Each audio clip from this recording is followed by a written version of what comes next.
అది కూడా చాలా గొప్పగా ఈశ్వరుడి కోసం ఏ కోరిక లేకుండా, నాకు బట్టల జత కావాలని, మా అబ్బాయికి ఉద్యోగం కావాలని, మా అమ్మాయికి పెళ్ళవ్వాలని ఏడవడం కాదు.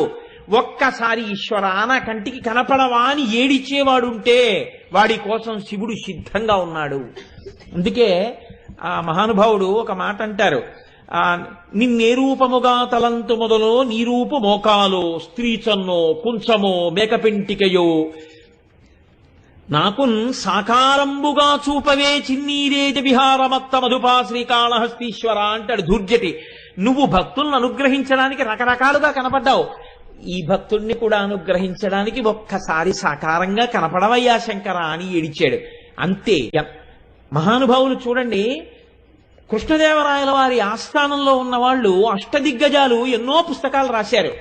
ఏ పుస్తకమైనా దేవాలయాల గోడల మీద నిలబడిందా?